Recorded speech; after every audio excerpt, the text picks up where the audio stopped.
You're 19 years old, and your hands are already the wrong shape for this. Your father notices it too. The way your fingers are thick at the knuckle, broad across the palm, built for something agricultural or mechanical, rather than the precise, quiet work of knotting rope. He holds your hand up in the lamplight the morning after your first lesson, and turns it like a piece of fruit he's considering. He says, "Good. You'll feel everything." Your father is the county hangman for the West Riding of Yorkshire. His father held the position before him. The county pays a retainer, not enough to live on, so your father works as a barber 3 days a week, which everyone in the village knows and almost no one mentions. You grew up understanding that your family occupies a specific position in the social order, necessary, compensated, never entirely forgiven for being necessary. People look at your father the same way they look at a drain, grateful it exists, unwilling to think about what it does. He begins teaching you the knot when you're 18, not because he's old or sick, but because he says a hangman who has never apprenticed dies badly, meaning he makes the condemned die badly, and that's not something he's willing to be responsible for. You learn the knot on rope ends first, then weighted sacks, then a carcass your uncle brings from the slaughterhouse. You learn the placement of the coil behind the left ear. You learn the drop table, which is not a table at all, but a set of calculations your father keeps in a small leather notebook, columns of weight against length of drop, the arithmetic of a clean death. Too short and the man strangles, too long and the rope removes his head. The margin between them is narrower than you want to believe. The first time you watch your father work, you're 18, and it is a man named Critchlow who killed his employer in a dispute over wages. You stand in the gallery of the prison yard, the only observers besides the governor, a doctor, the chaplain, and two warders. The morning is cold and white. Critchlow walks out of the door in the wall, and he's not what you expected. He's small, and his hair has been recently cut, and he's crying without sound, his face doing the work of crying while the rest of him attempts something like dignity. Your father moves with complete economy. Every motion is accounted for, nothing wasted. The hood, the noose, the pin from the trap. Critchlow drops and the rope goes taut, and it's over before your lungs can finish the breath you drew when the door opened. The doctor climbs down. Your father coils the rope. You stand in the gallery for a long time after everyone has gone back inside, because your legs have decided they're not ready to carry you yet. Your father says nothing on the walk home. A mile from the prison, he says, "The ones who cry are easier." You ask what he means. He says, "You'll see." You make your first solo execution at 23, 4 years into your apprenticeship. The prison is in Durham. The condemned man is named Hollis, who beat a woman to death in her own doorway. You've read his case in the papers. There was no ambiguity about guilt, no contested evidence, no campaign for clemency. You told yourself this would make it simpler. What you find is that simplicity is not the same as ease. You are inside his cell the night before to take his measurements, weight, height, and the circumference of his neck. And he is asleep when you enter, and you stand there in the dim cell with your notebook and your measuring tape, and you watch a man sleeping who will not make a morning after tomorrow. And something rearranges itself inside your chest that does not rearrange back. The execution is clean. Drop, coil, done. The governor shakes your hand. The doctor signs the certificate. You eat breakfast inside a prison canteen that smells of boiled everything, and a warder you've never met sits across from you and talks about the weather, and you understand this is a kindness, the most ordinary conversation available, offered as a plank to hold on to. You hold on. By 26, you have your own commission. Your father retires with his hands still steady and his reputation intact, and he gives you the leather notebook. He says two things: trust the table, and never let them see you hesitate. You add a third rule to yourself, one you can't write down: learn their names. Not to humanize the work.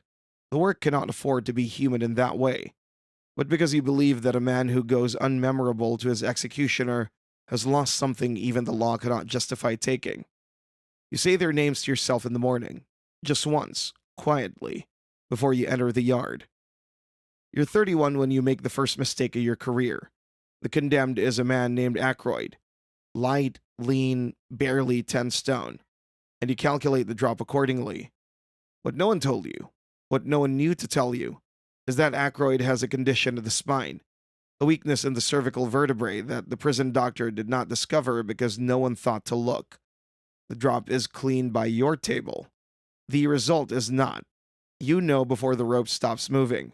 The doctor looks up at you from below the trap, and his face is composed in a way that tells you what has happened without telling you what to do with it.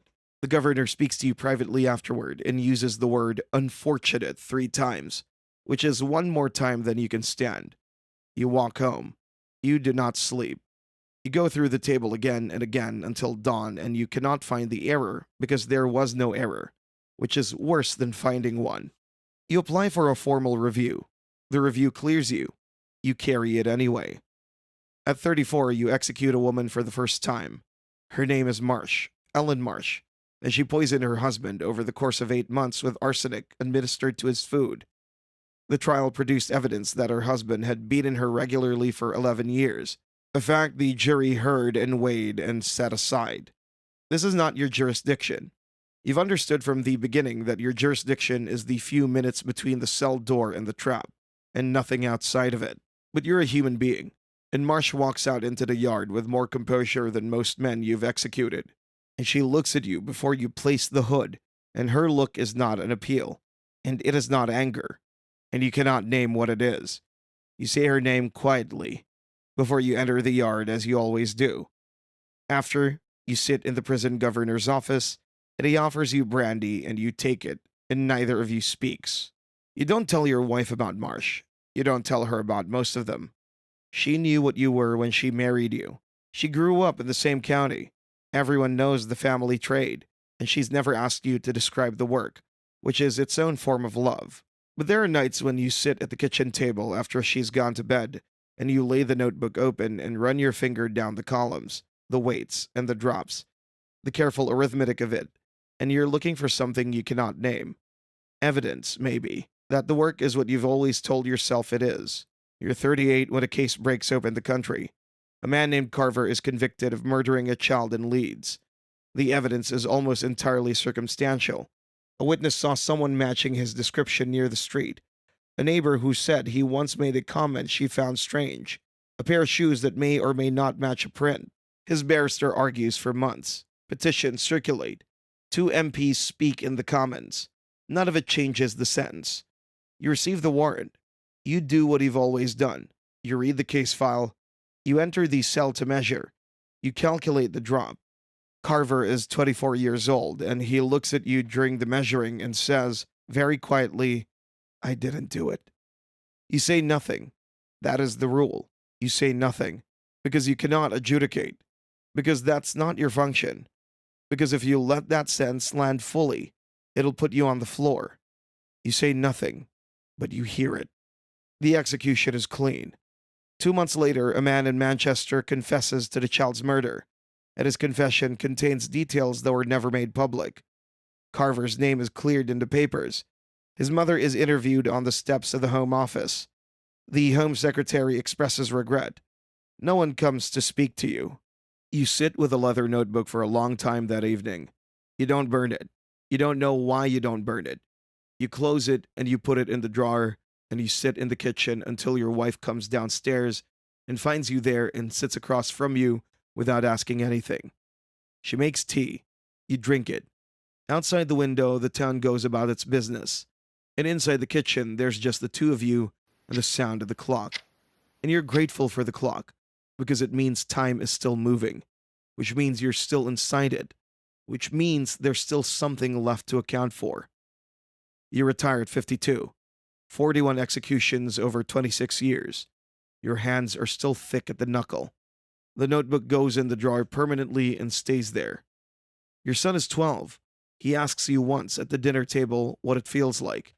Your wife goes very still. You look at your son and you consider lying. And then you consider the kind of man a comfortable lie would make him. And then you say, "It feels like carrying something that was never meant for one pair of hands." He nods the way children nod when they've understood something they're not ready to understand. You don't say anything else. You eat your dinner. Later, you think about your father turning your hand in the lamplight and saying, "Good. You'll feel everything." He was right. That was both the job and the cost of it. You were never able to decide if they were the same thing.